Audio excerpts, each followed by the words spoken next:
యూసఫ్ కూడా కోట విజయభాస్కర్ రెడ్డి దగ్గర స్టేడియం నుంచి మా ప్రతినిధి పెట్రిషియా సిద్ధంగా ఉన్న పెట్రిషియా.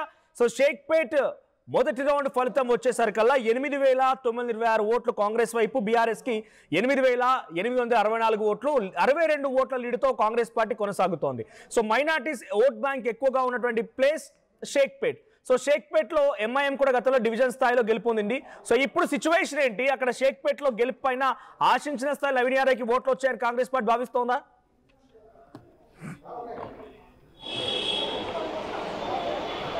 ఎస్, 62 ఓట్ల ఆధిక్యంతో మెజారిటీతో మాత్రం ప్రస్తుతము కాంగ్రెస్ అయితే లీడింగ్లో ఉంది. ఒకవైపు 8,890 అంటే దాదాపు చూసుకుంటే కూడా 8,926 ఓట్లు అయితే ఉన్నారు. 8864 మాత్రం బీఆర్ఎస్, అంటే దాదాపు ఎక్కువ మెజారిటీ కూడా లేని పరిస్థితి అయితే కనిపిస్తుంది. మొత్తం మీద అయితే కాంగ్రెస్ ప్రస్తుతం లీడింగ్లో ఉందని చెప్పొచ్చు. జస్ట్ 62 ఓట్ల మెజారిటీతో అయితే ప్రస్తుతం కనిపిస్తుంది.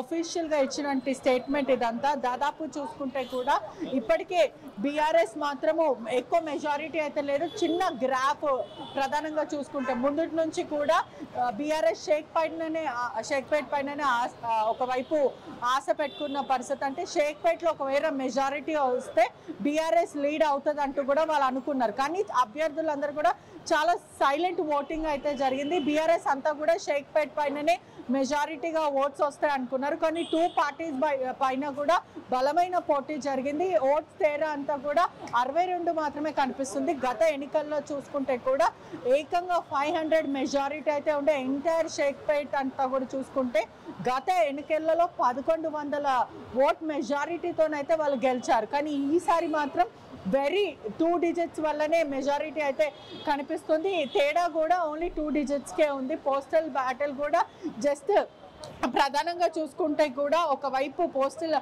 బ్యాలెట్లో కాంగ్రెస్కి 39, బీఆర్ఎస్కి 36, మరోవైపు బీజేపీకి 10. అది కూడా 3 ఓట్ల వల్లనే కూడా కాంగ్రెస్ లీడింగ్గా ఉందని ప్రధానంగా తెలుస్తుంది. అంటే మొత్తం మీద కూడా ఆల్మోస్ట్ షేక్పేట్ తర్వాత వచ్చే బోరబండ, యూసఫ్గూడ డివిజన్ కూడా ఇలాంటి పోటీ కనిపించే అవకాశాలు అయితే కనిపిస్తుంది. ముందు నుంచే కాంగ్రెస్ వర్సెస్ బీఆర్ఎస్ అయితే హోరాహోరీగా పోటీగా కనిపిస్తుంది.